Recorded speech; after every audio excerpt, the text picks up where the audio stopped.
Assalamualaikum warahmatullahi wabarakatuh. Berjumpa lagi dengan saya, Dani Kurnianto.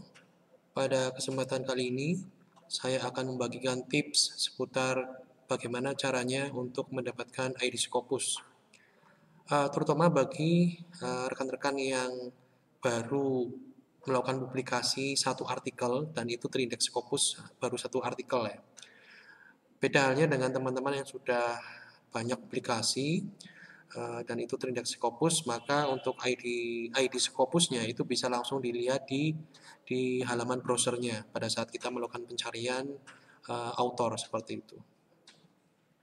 Yang pertama adalah untuk mengetahui ID Scopus dari researcher atau dosen ya, akademisi, kita membuka alamat website Scopus di scopus.com, scopus.com ini ya, ini scopus.com, https www.scopus.com seperti itu.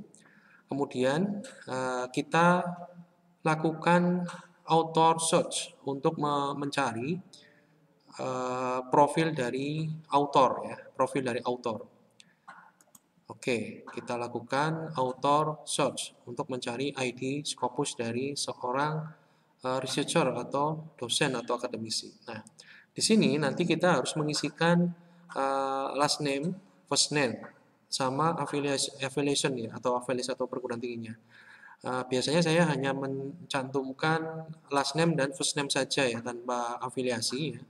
Tapi kalau memang afiliasinya sudah jelas ya silakan dituliskan untuk memperkecil lingkup pencarian. Ya, contohnya saya sendiri ya. Karena saya baru memiliki satu artikel di Scopus ya. Kita lihat tampilannya pada saat saya coba untuk mencari profil saya di Scopus berdasarkan apa? Berdasarkan artikel yang sudah terindeks di Scopus seperti itu. Nama saya Dani Kurnianto ya, berarti ini last name-nya Dani Kurnianto, first name-nya Dani ya. Oke, kita lakukan search pencarian. Nah, di sini disebutkan bahwa untuk pencarian dengan nama Dani Kurnianto itu menghasilkan satu hasil pencarian ya. Ini betul ya. Dani Kurnianto, dokumen baru satu, afiliasinya Institut Teknologi Telkom Purwokerto. Nah, rekan-rekan semua di sini saya mau menegaskan bahwa untuk author ya, atau dosen atau researcher yang baru publikasi satu artikel dan itu terindeks Scopus ya, dokumennya satu ini tidak bisa langsung melihat ID Scopusnya. Biasanya kalau itu adalah kita sudah publikasi beberapa paper ya di jurnal atau di conference yang terindeks Scopus lebih dari satu di sini, maka ID Scopusnya muncul di sini ya. Di sini tidak ada. Nah, di sini tidak ada ID Scopusnya ya. Kita cari-cari pun nggak ada di sini. Nah, seperti itu. Nah, ini nanti coba saya akan membagikan tips bagaimana cara mendapatkan ID Scopus secara mudah untuk rekan-rekan researcher atau dosen yang baru publikasi satu artikel di Scopus seperti itu. Ya, ini. Di sini tidak ada. Ya, tidak ada. Beda halnya kalau misalkan autornya ini adalah sudah publikasi banyak ya di Scopus ya. Contoh ini teman saya ya, saya izin ya, teman saya Pak Alvin Hikmatur Rahman ya. Saya izin Pak Alvin untuk menampilkan akun Scopusnya ya. Hikmatur Rahman. Ini sudah banyak beliau. Nah, ini ketika kita search profil akun Google Scholar-nya dari Pak Alvin Hikmatur Rahman ini, kita search di Scopus. Di sini muncul satu hasil yaitu Alvin Hikmatur Rahman dengan jumlah dokumennya sudah cukup banyak, 26 dokumen. Nah, ketika ini lebih dari satu ya, biasanya ini bisa langsung dilihat profilnya, diklik di sini ya. Ini kita bisa membuka profilnya dengan mengklik di atas namanya di sini. Arahkan kursor ke nama autornya, ya. Kemudian kita klik. Ketika klik, di sini akan muncul profil dari author ya, profil Scopus dari author. Nah, ini ya. Dan ini adalah ID-nya langsung kelihatan. Bapak Ibu bisa melihat di sini. Ini ID Scopusnya. ID Scopusnya langsung kelihatan di sini. Ya. Ini ID Scopusnya. Nah, ini uh, kasusnya jika sudah memiliki banyak publikasi yang terindeks di Scopus. Untuk mendapatkan ID Scopus mudah, ini tinggal kita kopikan. Nah, ini adalah ID-nya. Ya. Bagaimana tadi kasusnya yang kebetulan saya sendiri ya, kita buka lagi linknya. Yang mana Scopusnya baru satu ya, artikelnya coba.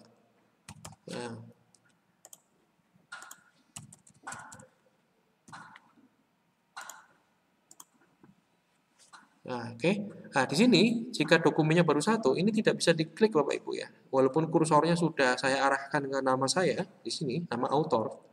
Di sini tidak bisa membuka profilnya. Kecuali ini lebih dari satu, dua atau tiga ya. Sepemahaman saya seperti itu. Maka di sini bisa diklik langsung menuju ke profil sehingga eh, jika dokumennya masih satu yang ada di Scopus, maka kita tidak bisa membuka profil dari author ya, atau untuk mencari ID Scopusnya berapa sih kita. Nah, ini ada satu tips yang mungkin berguna bagi rekan-rekan semua, terutama bagi rekan-rekan dosen atau researcher yang baru publikasi satu artikel di jurnal internasional atau conference yang itu adalah terindeks Scopus. Kepingin melihat ID Scopusnya berapa. Nah, caranya adalah kita buka apa? Kita buka apa? Source code-nya. Ya, caranya gimana? Ini sudah pencarian ya. Nah, kita klik ya. Ini dihapus dulu ya yang ini sebelah kiri. Nah, ini tinggal satu ini ya. Kita klik kanan. View page source. View page source. Untuk apa? Menampilkan source code dari website ini. Kita lihat. Nah, kita menuju ke halaman view source ya, untuk melihat bahasa website ya, atau bahasa pemrograman websitenya di sini. Nah, kemudian kita cari nama kita ya, nama tadi pakai Dani Kurnianto ya, kita cari nama Dani aja, nama depannya. Caranya adalah Ctrl F ya, untuk memunculkan ini ya, untuk memunculkan kolom pencarian ya, search. Nah, di sini tulis nama Dani. Nah, oke, kita satu-satu. Ada di sini penunjukan di baris 392 Dani. Tapi di sini tidak ada yang terkait dengan ID Scopus ya. Oke, kita enter lagi. Ini ada 7 ya. Satu dari 7 hasil pencarian dari keyword Dani. Seperti itu. Kita lanjut kedua. Kedua di sini ini Dani, ini auto search URL. Di sini coba kita lihat juga tidak ada ID Scopus yang terhubung ke sini. Oke, kita coba search yang ketiga. Oh, ini ketiga ini. Di sini juga tidak ada yang terkait dengan ID Scopus ya. Oke, kita cek keempat. Keempat ini ya, keempat ini juga tidak ada yang terkait dengan ID Scopus. Kelima, keempat tadi ini ya, keempat kali ini juga nggak ada. Kelima ini jika tidak ada yang terkait dengan ID Scopus. Keenam, nah keenamnya inilah ID Scopusnya, ini kelihatan ya.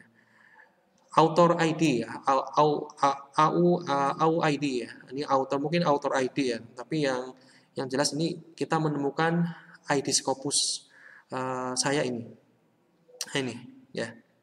Bisa kelihatan kan? Nah, ini di sini 572710978000. Ini adalah ID Scopus saya ya. Karena ketika kita melakukan pencarian dengan teknik yang umum ya, itu tidak bisa menampilkan profil ID, Scopusnya jika baru satu artikel yang terindeks di Scopus. Maka kita harus melihat ke page source-nya ya, untuk mencari ya ID Scopusnya berapa sih. Nah, kita mendapatkan. Kita copy coba ya. Kita copy ini. Copy. Oke. Nanti kita pastekan saja ya, pastekan. Nah, ini kan tidak bisa menampilkan profil ya. Nah, cara untuk menampilkan profil saya gimana caranya? Ya caranya coba nanti kita pakai yang tadi ya. Ini ada penamaan sebenarnya.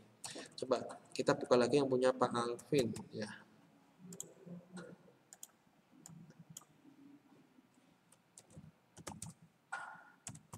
Oke, coba kita search.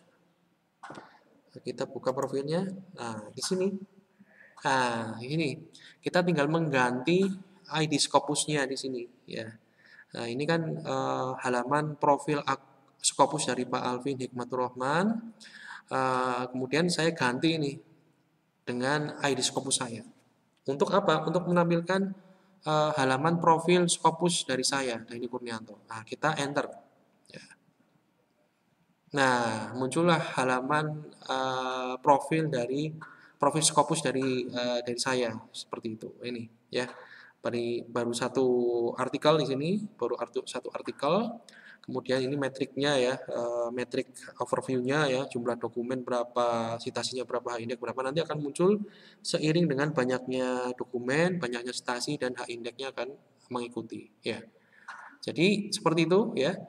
Untuk masuk ke halaman profil Scopus, jika kita baru memiliki satu artikel, maka tidak bisa secara langsung ya. Karena pada saat kita melakukan pencarian ya, pencarian seperti ini, pencariannya seperti ini ya. Nah, mana ya? Oh ini. Tadi ya, itu tidak bisa kita klik halaman profilnya.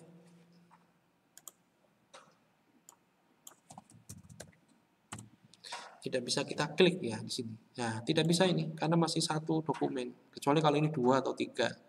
Ketika sudah 2 atau 3 lebih dari satu, kita arahkan kursor ke nama kita, otomatis itu akan dibawa ke halaman profil Scopusnya. Karena ini belum bisa melihat nih profil kita halamannya apa dan ininya apa namanya ID Scopusnya berapa. Karena harus mengisi ID Scopus kalau kalau kalau misalkan kita ingin rekam jejak publikasi internasional kita diinputkan di Sinta ya, di Sinta ya. Biasanya seperti itu. Kita masukkan ke ID Scopusnya. Itu penting buat kita para dosen, para researcher di Indonesia seperti itu. Kira-kira itu ya, mudah ya. Tinggal kita klik kanan saja di sini, kemudian kita dibawa ke halaman page source-nya atau halaman source code-nya ya. Kemudian kita Ctrl F untuk menampilkan kolom pencarian. Nah, kemudian ketik nama depan kita saja ya, nama depan kita saja untuk melakukan pencarian apa ya, pencarian hasil yang itu terkait dengan ID Scopus. Ya. Akhirnya kita dapatkan ID Scopusnya di hasil pencarian nomor 6 ya ini, ke-6 dari 7 hasil pencarian. Kira-kira itu yang bisa saya sampaikan, tips mencari ID Scopus bagi rekan-rekan dosen atau researcher yang baru memiliki satu dokumen di Scopus. Supaya nanti ID Scopus ini bisa langsung kita inputkan misalkan di Sinta atau di mana di tempat-tempat atau untuk keperluan lain ya seperti itu. Terima kasih atas perhatiannya. Semoga bermanfaat bagi rekan-rekan dan para pendengar semua. Jika bermanfaat silakan di like, di komentari, dan jangan lupa di subscribe channel YouTube Dani Kurnianto. Terima kasih. Tunggu update tips dan trik yang bermanfaat lainnya. Assalamualaikum warahmatullahi wabarakatuh.